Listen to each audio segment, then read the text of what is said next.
हम बानी भोजपुरी गायक राकेश मिश्रा और आप सबको बतावे में बहुत खुशी हो रहा बा कि बहुत जल्द हमनी के जोड़ी फिर वह सब के देखे के मिली और वो भी वेब कंपनी के यूट्यूब चैनल पे वेब कंपनी के माध्यम से एक होली के बहुत बड़ा गाना जिनके अभी हमनी शूट कर रहा बन जाए और बहुत जल्द रुआ सब के बीच में वो वीडियो आई। तो आई होप कि उम्मीद बा कि रुआ सब जौन प्यार आशीर्वाद दुआ राजा जाई ना बहरिया के से लेके और हमनी के तमाम वीडियो कल गाना के दिले बनी वही तरह से यह गाना के भी सपोर्ट। अच्छा ये राजा जाई ने बहरिया वाली हीरोइन है का? हाँ ये का नाम हो तो और?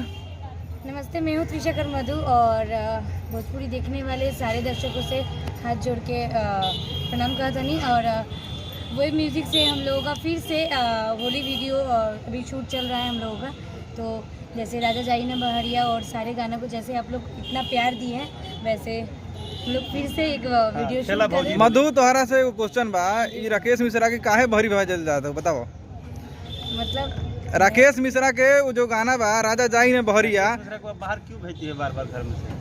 अब हस्बैंड है, रहना ही है और एक ही दिन में थोड़ी ना पत्नी भाग थोड़ी रही है। अच्छा रहेगी घर पे तो मतलब इसीलिए भगा रहे थे घर पे, मतलब कुछ ज्यादा कुछ कर रहे थे पति कर रहा था। हाँ मतलब क्या कर रहे थे भैया? ये सब गड़बड़ बात, होली के मौका है। नहीं जो भी है वो कैरेक्टर बाद में था, बात होगी। होली है मतलब होली में सब बुरा न मानो, होली है। Very good person. अच्छा सिंगर तो दूर की बात, सबसे पहले तो वही सबके लिए सिंगर है। तो सही बात है, लेकिन मेहरारू हो तो घर से बहरी मत भजाओ कर। नहीं ठीक ना, इसीलिए ना 2 गा दिए हैं आई ना भीतरिया। अच्छा भीतरियो बुला ले। नहीं हम नहीं बुलाए हैं उसमें, हम बाहर भेज दिए हैं इसीलिए कोई और बुलाया। अच्छा आप बहरी भजा दिए तो किसी और चक्कर में पड़ गए। हाँ। राकेश भाई ऐसे गलत काम क्यों करते हैं? कोई गलत काम नहीं है। हाँ। और अभी तो मैं जिस कैरेक्टर में हूँ उसकी भी तो एंजॉय कीजिए। नहीं वो तो ठीक बा, लेकिन हम पहले भौजी होली तो खेल हम भौजी होली भौजी कौन रंग डले? कितने लड़के मुझे मैसेज किए। हाँ सारे लड़कों ने इतना ना ज्यादा मुझे ये बोला कि भैया भौजी बहुत अच्छा बड़ी, भौजी अच्छा बड़ी।